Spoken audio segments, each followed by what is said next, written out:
Untuk di reguler saya pikir nggak bisa. Ya, dan yakin nggak bisa. Kenapa? Karena jamaah haji reguler itu ada nomor porsi. Tatkala kota keluar itu ada nomor porsi, provinsi A, provinsi B itu nomor porsinya beda-beda. Jumlahnya beda-beda. Dan itu akan kelihatan. Jadi bisa dicek gitu, bisa dicek nomor porsi berapa dia, berangkat tahun berapa, itu akan ketahuan. Jadi praktis di reguler tidak ada yang T0 langsung berangkat, itu nggak bisa. Ya karena itu prosedurnya, ya kan, dia masuk kota sesuai dengan tahun antrian. Terus yang kedua bila mengisi pelimpahan juga yang diisi adalah porsinya, memang porsi yang sudah masuk, tidak mungkin pelimpahan porsi baru gitu.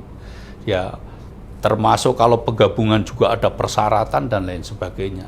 Jadi saya nyatakan yakin bahwa tidak mungkin orang yang baru daftar langsung berangkat di reguler. Dan ini bisa kita cek nomor porsinya.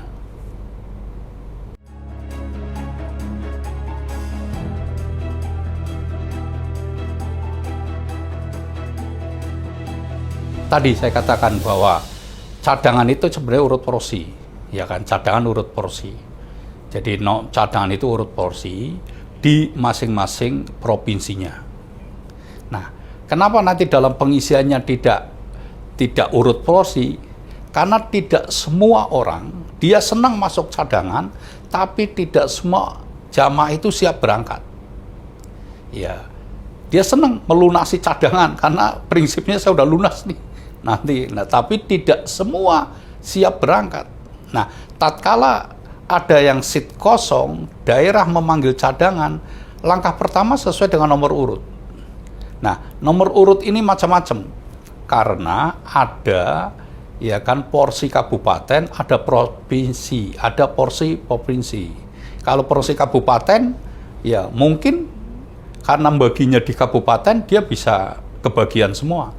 Tapi tatkala porsinya porsi provinsi, kotanya kota provinsi, belum tentu. Karena kadang gini, yang kosong ini kabupaten A, nomor urut 5. Nah, sementara gitu kan, sementara di kabupaten A gitu tidak ada, ya, tidak ada nomor urutnya 10. Ya dia otomatis akan naikkan nomor urut di kabupaten A. Jadi gitu, itu satu. Itu jadi pasti menggunakan nomor urut. Yang kedua tadi prioritas pendampingan. Ya, tatkala untuk mendampingin. Yang ketiga kadangkala ya tadi dihubungin, ya dia tidak siap, apalagi waktu yang sudah mepet. Karena kadangkala cadangan ini mengisi dalam waktu-waktu yang kritis. Ya, mohon maaf ya, jamaah sudah masuk asrama. Sudah masuk asrama gagal. Tiba-tiba kita harus nyari cadangan untuk mengisi seat. Ini tidak semua siap, apalagi dengan adat istiadat di kita, di negara kita ya, terkait dengan haji ini. Ada kesiapan AB dan lain sebagainya, ada selamatan A dan lain sebagainya. Nah, maka inilah yang kadangkala terkesannya tidak sesuai nomor urut. Nah, ini tinggal lihat apakah porsi kabupaten atau porsi provinsi. Ya, sama dengan ada pertanyaan gini, kenapa? Ya kan, dalam hal pembagian itu ada kota tambahan tidak merata. Ya karena tadi, tatkala kita bagi sesuai dengan provinsi, pasti ada kabupaten yang nomor urutnya itu besar sehingga tidak kebagian. Ya, tapi bagi yang porsinya itu porsi kabupaten, itu pasti akan kebagian karena dibagi rata. Ya kan, kalau seandainya provinsi A dapat 100, 1 sampai nomor 100, kan belum tentu satu kabupaten itu ada yang nomor 100. Kadang di atas nomor 100, pasti nggak kebagian, karena itu nomor urut. Nah ini sama dalam pengisian cadangan juga seperti itu.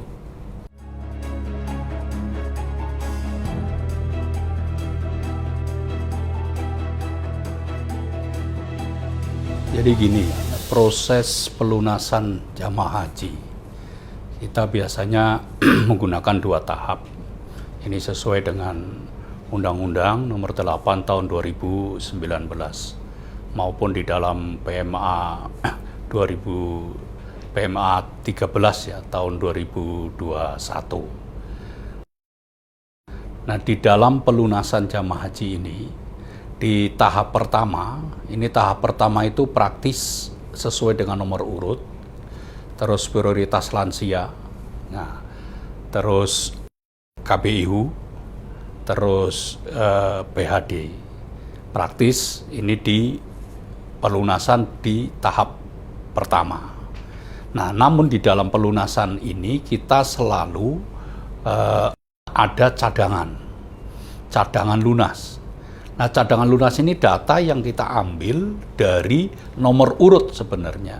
Jadi bukan nomor yang loncat-loncat. Jadi nomor urut untuk cadangan lunas. Dan ini amanat daripada hasil pemeriksaan. Harus perlu ada cadangan. Karena tidak semua orang yang masuk data mau berangkat haji itu siap untuk melunasi.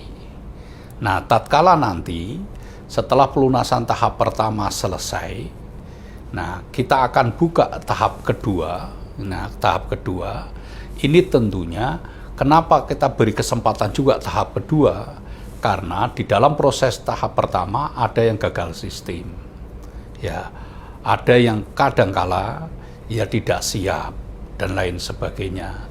Nah, tahap kedua nanti ada kriterianya lagi. Pertama yang gagal sistem, mungkin nanti ada yang pendampingan, baik pendampingan suami istri maupun pendampingan mahram dan lain sebagainya.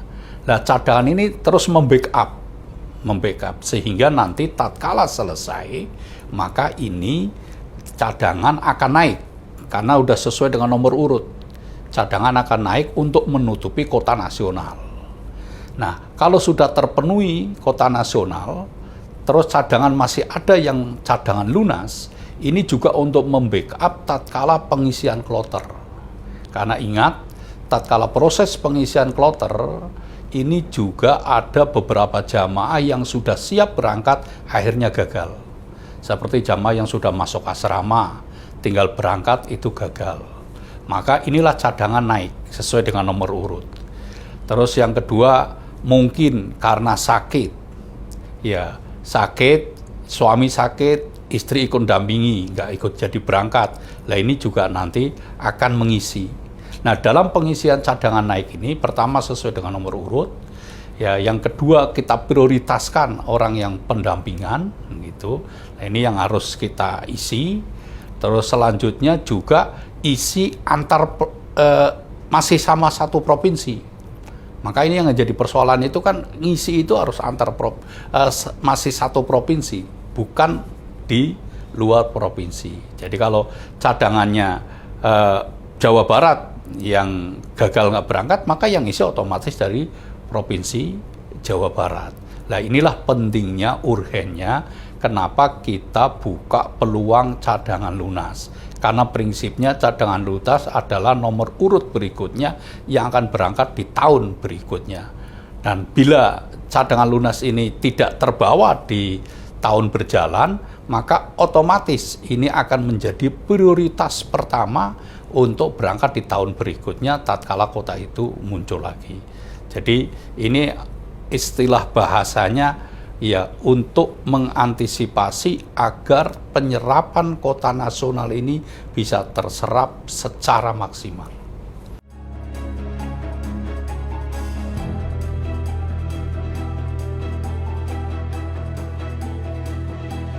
Jadi gini, dalam hal jamaah haji ya, untuk penggabungan mahram, penggabungan lansia, dan lain sebagainya, ini yang pertama tentunya adalah di tahapan kedua, ya di pelunasan tahapan kedua untuk menggabungkan.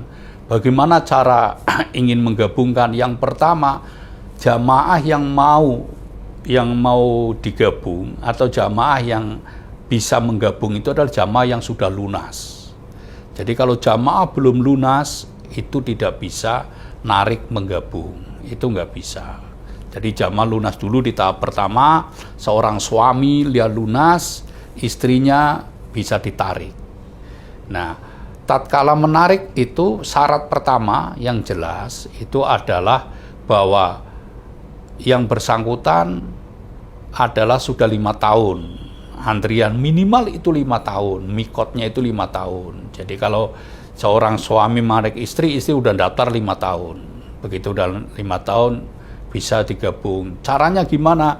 Dia akan membuat permohonan ke Kemenak setempat dengan melampirkan, kalau suami istri dia pasti harus melampirkan data diri, KTP, KK gitu kan, ya terus juga buku nikah, ya terus pendukung lainnya dan semuanya ini juga akan diperiksa, diverifikasi oleh Kemenak Kota. Jadi pasti datang, dan bahkan yang paling penting lagi, yang bersangkutan ada pernyataan ya pertanggungjawaban mutlak bahwa dalam hal penggabungan adalah benar, bukan rekayasa, bukan apa dan lain sebagainya. Dan nanti teman-teman di tingkat kota akan memverifikasi itu Pak, akan memverifikasi datanya itu, ya datanya benar atau tidak gitu, KTP-nya gimana dan lain sebagainya. Secara formal akan dicek, dan setelah itu baru diusulkan ke tingkat kanwil. Nah, dalam tingkat kanwil nanti bagi yang pelimpahan bahkan akan dipanggil, kalau khusus pelimpahan akan diwawancara apa hubungannya dan lain sebagainya sebelum diakses ke Siskohat. Kalau nanti Siskohat diakses, sudah diakses, setelah itu ternyata persyaratan secara administratif sudah terpenuhi dengan persyaratan, nah maka nanti dibukalah slotnya, maka dia masuk, dia bisa melakukan pelunasan. Selagi itu akan nggak bisa gitu. Jadi kalau terjadi hal-hal ya yang di luar kemampuan kami ya untuk dalam hal administrasi atau ada rekayasa dan lain sebagainya, ini yang tentunya mungkin ya bukan dari pihak internal, tapi mungkin eksternal. Tapi akan kita teliti, kayak kemarin saya dapat info-info itu, sekarang kita sudah menurunkan tim investigasi ya kan untuk mendata benar atau tidak. Karena ini penggabungan ini amanat undang-undang gitu, ada celah untuk penggabungan. Nah ini yang kita terus lakukan, dan kita juga sudah wanti-wanti kepada teman-teman agar di dalam memeriksa dokumen-dokumen itu betul-betul clear, betul, jangan sampai ada dokumen yang dipalsukan, ada hal-hal yang kira-kira sebenarnya tidak ada hubungan tapi dihubung-hubungkan dan lain sebagainya. Ini yang perlu diantisipasi. Memang dalam hal penggabungan marom, pelimpahan, ini perlu pendampingan khusus. Ya, insya Allah di tahun 2025 akan kita dampingi khusus. Artinya nanti saya akan minta bantuan kepada Irjen agar dalam hal penggabungan itu direview dulu gitu, supaya itu benar-benar tidak ada yang mencoba-coba untuk main-main atau mencoba-coba untuk memalsukan data dan lain sebagainya. Saya pikir itu.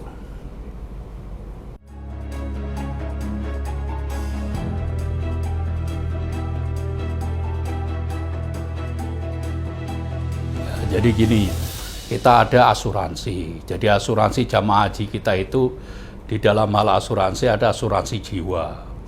Ya, asuransi jiwa itu asuransi yang melekat kepada jamaah haji, dan kita akan berikan sejak masuk asrama sampai sebelum keluar asrama. Jadi tatkala jamaah haji masuk asrama, tidak terus wafat, maka dia sudah mendapatkan asuransi berapa besarnya sesuai dengan nilai BP yang mereka bayar. Nah, terus juga sama, begitu pulang masih di asrama, wafat, itu maka mendapatkan asuransi. Dan bahkan sudah ada asuransi jiwa dan kecelakaan, termasuk bila ada musibah kecelakaan yang berakibat meninggal, dia juga akan mendapatkan 2 kali lipat. Nah, di dalam hal proses asuransi, kita selalu bekerja sama, ya kan, ya dengan Pokja di Kementerian Agama, dengan Pokja pengadaan, kita selalu mohon Pokja kepengadaan, dan juga ada pendampingan dengan Ijen. Nah, terus kita menggunakan e-katalog sektoral Kementerian Agama. Alhamdulillah di tahun 2024 ini ada 7 perusahaan yang mengajukan.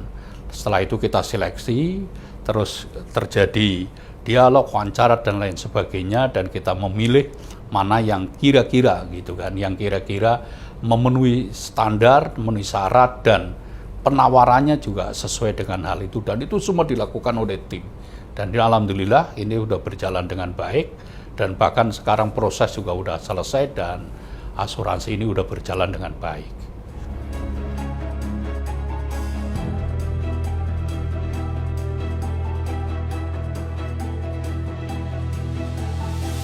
Baik, jadi untuk penerbangan haji ini, kita itu harus mentaati juga aturan yang dikeluarkan oleh GAKA. Yang pertama, bahwa penerbangan haji ini 50% negara tujuan dan 50% negara pengirim jamaah.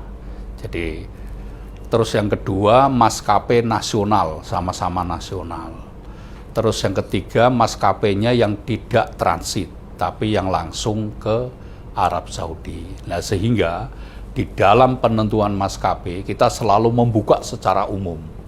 Ya, baik yang di nasional itu kita kemarin ngundang dari Garuda, dari Lion, dari Pelita, ya, dan jadi Citylink semua kita undang. Dari Arab Saudi kita undang Planas, terus Saudi Airlines dan lain sebagainya.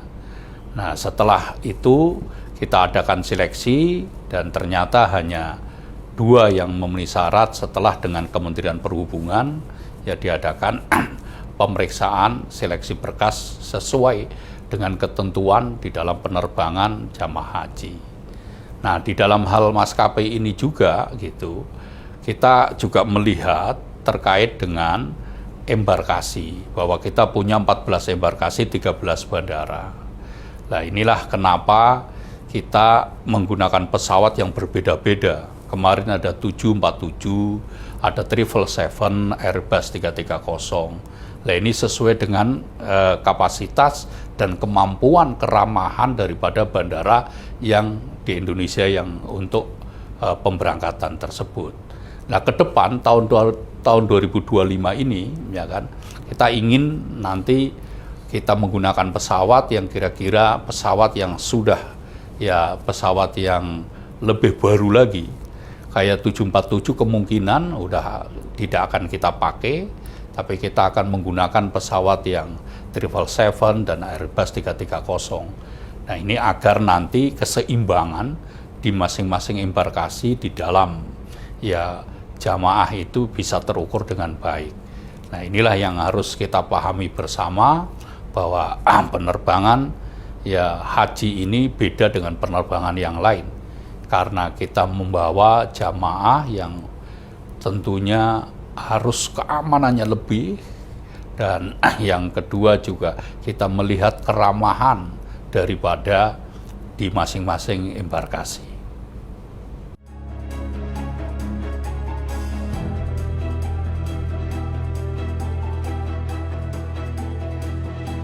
Jadi kita tatkala kita ada hal-hal yang terkait dalam pengisian kuota, baik dari awal. Nih, dari awal kita ada kuota, kita informasikan ke daerah-daerah. Nah, ini kalau ada cadangan juga kita informasikan. Nah, mekanismenya kita selalu akan memberikan surat pemberitahuan ke daerah-daerah. Ke daerah-daerah, ke Kanwil, ke Kamenag, ya kan, agar ya mereka mensosialisasikan dan bahkan ya memberitahukan ya kepada ya jamaah-jamaah yang memang siap mengisi dan lain sebagainya. Nah, ini selalu ada beberapa langkah-langkahnya. Kita akan beritahu, dan juga kadangkala kita juga undang rapat Zoom, kadang kita juga melalui web kita, melalui Seskohat kita, ini juga kita akan beritahu secara masif. Sebenarnya dalam hal sosialisasi kita udah nggak kurang apa, ya udah sampai ke bawah dan lain sebagainya. Bahkan teman-teman ya PHU di lapangan itu sudah bekerja gitu, itu 24 jam tatkala musim haji, bagaimana menyiapkan data, pemberitahuan dan lain sebagainya. Namun tadi kembali ya kan, kembali kepada jamaahnya, apakah jamaahnya siap atau tidak dan lain sebagainya. Ini yang mungkin perlu dipahami bersama ya. Jadi tidak semua ya semua hal itu jamaah pada siap dan lain sebagainya. Tapi intinya bahwa kita sudah melakukan ya sosialisasi baik melalui media sosial, melalui siskohatnya, melalui surat resmi itu ke bawah untuk terus kita sosialisasikan.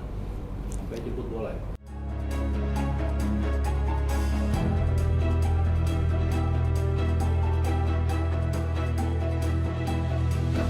Jadi gini, jamaah itu, jadi kota itu, jadi begitu kita dapat kota, terus sudah diputuskan dalam hal pembagian kota, disesuaikan dengan undang-undang, maka nanti masing-masing provinsi itu akan mendapat data jamaah estimasi yang mau berangkat di masing-masing provinsi sampai kota. Nah, nanti itu diverifikasi dulu, Pak. Data jamaah itu diverifikasi. Jamaahnya ada tidak? Jangan-jangan ini jamaah Batu yang sudah diundang 2 kali nggak muncul-muncul. Itu diverifikasi oleh kota. Maka kota bertanggung jawab terhadap verifikasi data jamaah. Itu betul-betul jamaah itu ada atau tidak. Gitu. Nah ini nanti kota itu akan memanggil, ya kan, akan memanggil bagi rombongan KPU, dipanggil KPU-nya. Ini jamaahnya sampai itu ada atau tidak. Ya bagi yang perorangan juga akan diberitahu, ada nomor HP-nya. Bahkan bank juga nanti ngasih tahu semua. Nah kalau nanti sudah dikasih tahu semua, menyatakan bahwa jamaah ini lengkap, ya mana jamaah kebagian 1000 ini lengkap, betul-betul jamaah ada, maka hasil verifikasi itu dikirim lagi Pak ke pusat, menyatakan bahwa jamaah ini clear, ada. Nah maka data jamaah yang sudah diverifikasi oleh pusat itu nanti kita SK-kan ke Dirjen untuk proses apa? Proses kesehatan, proses pelunasan nanti data seperti itu. Jadi prinsipnya sebenarnya jamaah itu sudah paham. Terus yang kedua, kita kan juga membuka sistem web itu kan. Nah ini kan juga jamaah bisa melihat Pak, estimasi itu data saya kapan berangkat itu tahu. Terus yang ketiga, bank itu biasanya juga bank penerima setoran kreatif itu. Dia akan menghubungin jamaahnya Pak bahwa Bapak ini masuk data pelunasan. Karena ada kalangan jamaah, saya dapat info udah dari bank duluan sebelum dari Kemenak. Jadi saling pemberitahuan sebenarnya. Jadi prinsipnya kalau saya pikir seluruh jamaah yang sudah masuk kota, dia tahu Pak bahwa saya itu mau berangkat. Cuma persoalannya tatkala pelunasan, ya mampu lunasin atau tidak gitu aja. Kadang ada hal-hal yang apa ya, yang menjadi persoalan. Oh ternyata saya belum mampu Pak tahun ini, mau saya tunda dulu. Nah tatkala ditunda-tunda. Nah bagi jamaah Batu yang sudah dipanggil 2 kali, ya 2 kali tidak muncul, kita sisihkan dulu datanya Pak, sampai yang bersangkutan lapor. Jadi kalau nanti yang bersangkutan lapor, ya baru kita masukkan datanya lagi di tahun depan. Ya, selagi dia nggak lapor, ya kita anggap jamaah Batu gitu. Karena itu akan menghambat yang lain. Lebih baik nomor urut bawahnya naik. Nah ini kan banyak jamaah Batu itu kan macam-macam Pak. Karena orang berangkat tahun ini kan pendaftarannya di tahun 2011, ada yang 2012, 13. Artinya alamat yang sangat berbeda, ya kan? Kadangkala sudah pisah, ya. Ini kan macam-macam, Pak. Ini kan persoalan-persoalan yang itu. Tapi prinsipnya, insya Allah jamaah itu paham, cuma selagi ada nomor yang bisa dihubungin.